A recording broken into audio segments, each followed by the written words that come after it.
दिल्ली धमाके से जुड़ी जांच के दौरान सबसे ज्यादा चौंकाने वाले खुलासे हो रहे हैं फरीदाबाद की अल फलाह यूनिवर्सिटी से। जांच एजेंसी ने आज ही अल फलाह के पास गांव से एक संदिग्ध को पकड़ा है, जो कि आतंकी उमर और आतंकी मुजम्मिल दोनों के लगातार संपर्क में था। इसके अलावा अल फलाह यूनिवर्सिटी के 12 से ज्यादा स्टाफ के कर्मचारियों से भी पूछताछ हुई, जिसके दौरान सबके बयान अलग अलग निकले। यानी इनमें से कुछ लोग झूठ बोल रहे हैं, और झूठ इसलिए बोला जा रहा है ताकि जांच की आंच इन आतंकियों के आकाओं तक न पहुंच पाए। आप सोचिए, और हैरानी की बात यह है कि 12 लोगों के बयान लिए गए और सभी के बयानों में विरोधाभास है।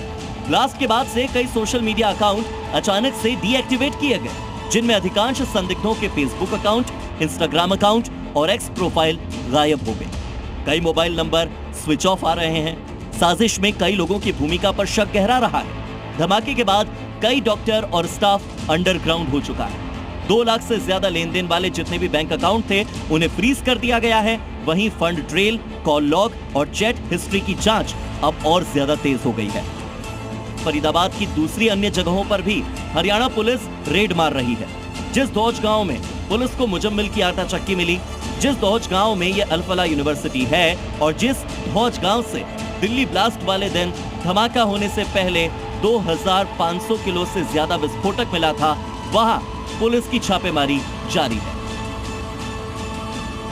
अचानक जो है सुबह, जैसा कि अभी जी न्यूज ने सबसे पहले बताया था कि जो इमाम को उठाया था रात में, उसके बाद लगातार सीसीटीवी फुटेज ली गई थी सीकरी गांव के। और ये आप देख सकते हैं, मैं कैमरा जर्नलिस्ट राहुल से कहूंगा कि एक बार दिखाएं कि कितनी बड़ी संख्या में यहाँ पर इस समय ये देखिए जो ऑफिसर्स हैं, सुरक्षा एजेंसियों के लोग हैं, यहाँ पर मौजूद हैं। एक एक जो दुकान है वहाँ की उसकी तलाशी हो रही है और सारे क्रेडेंशियल्स जो है मांगे जा रहे हैं। तो आप देख सकते हैं कि ये सारी दुकानों के अंदर जो चीजें चल रही हैं, ये आप देख सकते हैं कि अंदर मैं राहुल से कहूंगा कि एक बार अंदर आके दिखाएं कि एक एक चीज की तलाशी, यहाँ पर एक एक पार्ट जो पुर्जे हैं उसकी तलाशी हो रही है। ये आतंकी उमर है जो कि मारा जा चुका है, और ये है मुजम्मिल जो कि गिरफ्तार हो चुका है। कल हमने आपको इन दोनों के बारे में खुलासा किया था और बताया था कि अल फलाह यूनिवर्सिटी को टेरर लैब की तरह ये इस्तेमाल कर रहे थे, और आतंकी मुजम्मिल को, आतंकी उमर को, दोनों को मिलाकर विदेशी हैंडलर्स ने तकरीबन 200 DIY वीडियोस भेजे थे। आज हम आपको ये बताएंगे कि ये वीडियोस भेजे किसने थे। देखिए,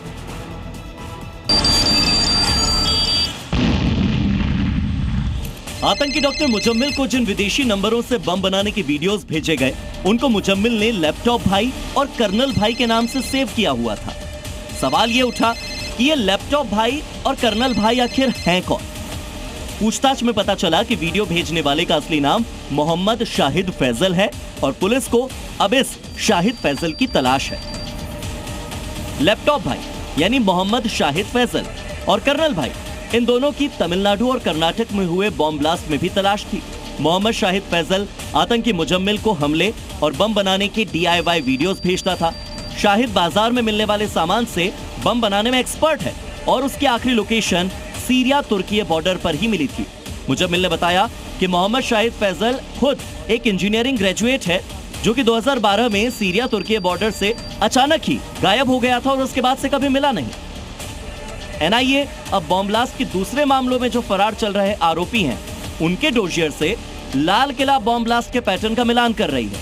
हो सकता है कि इससे पहले जिन लोगों के नाम कुछ दूसरे बॉम्ब ब्लास्ट के केसेस में सामने आए हैं, वो उमर, मुजम्मिल और शाहीन के साथी हों, और उन्होंने दिल्ली बॉम्ब ब्लास्ट में इन आतंकियों की मदद की हो।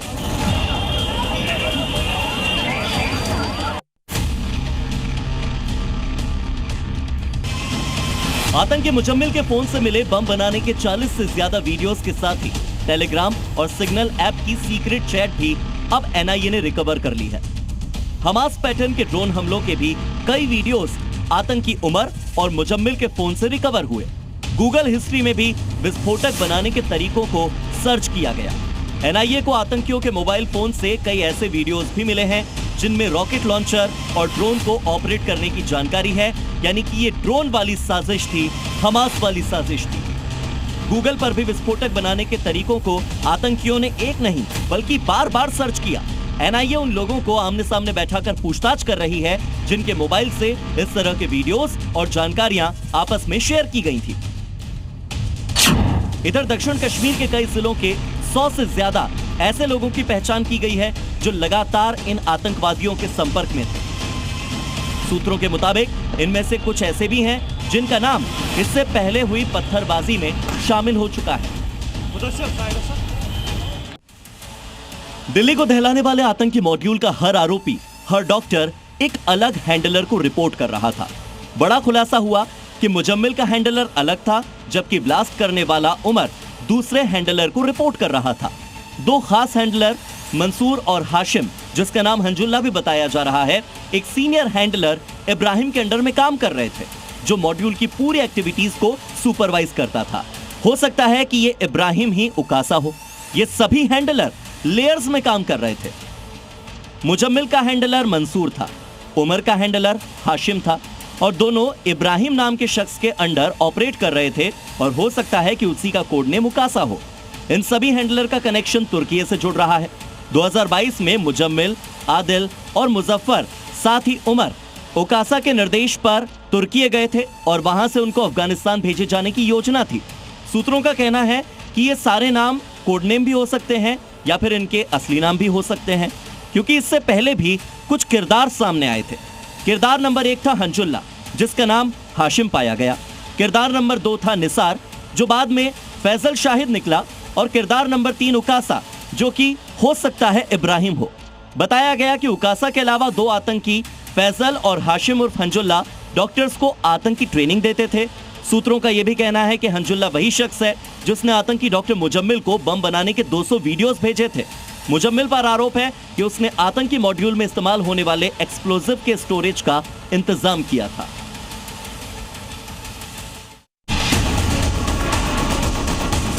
अलग अलग हैंडलर होने की वजह से आतंकी उमर, शाहीन सईद और मुजम्मिल की सोच भी अलग अलग थी और उनका पैटर्न भी अलग था। तीनों को मिलने वाले इंस्ट्रक्शंस भी अलग थे। यही कारण था कि अल फलाह यूनिवर्सिटी कैंपस के अंदर कई बार पैसों को लेकर मुजम्मिल और उमर के बीच में लड़ाई हुई थी। इस घटना को कई स्टूडेंट्स ने देखा था।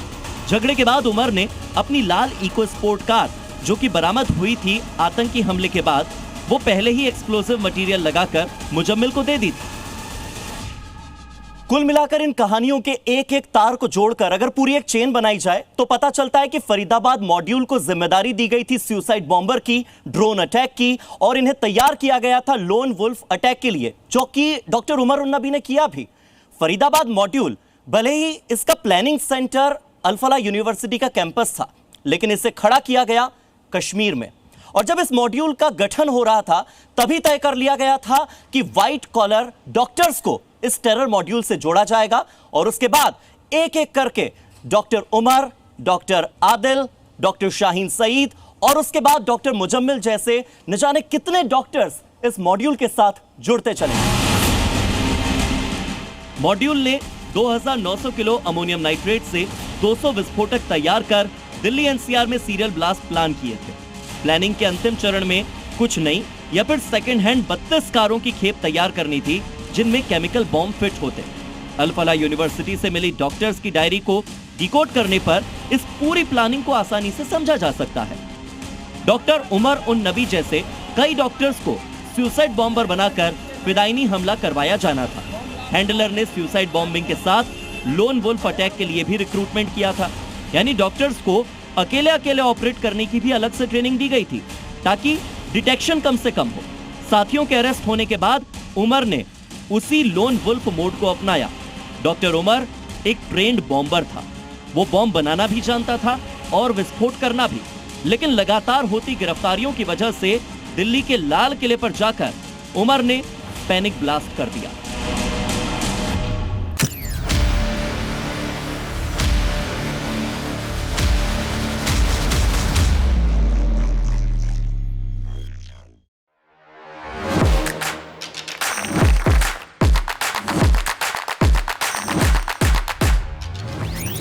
Welcome Dr. Subhash Chandra. And habit can be micro, macro, 66 times if you repeat the same thing, it becomes your habit.